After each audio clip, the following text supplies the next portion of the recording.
જ્યારે 5,000 રૂપિયા ફી તમે લીધી છે, એ 5,000 ફી તમે ગમે તે સ્કૂલમાં ભણશો કે તમે શિશુવર્ગીનું ફોર્મ ભરશો તો એમાં જોઈન કરીએ તો બેટા ફરી પાછી મળી જશે. આ વસ્તુ તમે કહી શકો છો. શું કહ્યું? એ તો પેલી સ્કૂલવાળો જ બતાવશે. અમારે કહેવાની જરૂર જ નથી. એ ફી લીધી છે તો તમે આટલું નોર્મલ નોલેજ વિદ્યાર્થીને આપવું કોઈ મોટું જોખમ નથી. જો ઈશ્વર મારી વાત સાંભળો. તમને શું તકલીફ છે મને એમ કહો સાહેબ.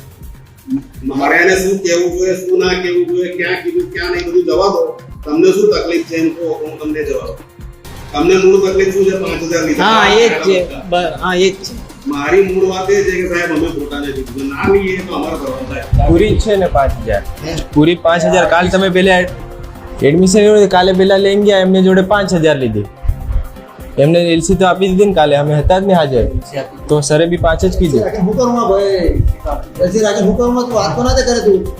એવું નથી તમે, વાત કરું છું ભાઈ. એવું નથી મને સાહેબે જે કીધું એવું કરું ભાઈ.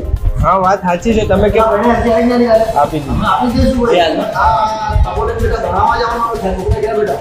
ના તો પણ તમે એવું કહો કે પૂરી ફી આપો તો પૂરી આપી આજે હું દીધી. કીધું પૂરી ફી 5 છે એટલે 5 ની પહોંચી આપણે પૂરી ફી કોઈ પગાર કાલે લોકો માનતા હતા એટલે થોડી જગ્યાએ માણસો માથા પાડી હતા. વિડિયો ઉતારે કપડા કરવાના વિચાર કે માની માની. જો તું સાહેબ વાત કરું, જો સાહેબ માને તો ઠીક છે. આજનું તમારું કામ આજે જોઈ લોકો ખાવા મળે તમને આ પેપર બરાબર. સાહેબ વાત કરું છું. ફી માંગે જમ કરો તો તમે સાહેબ બરાબર.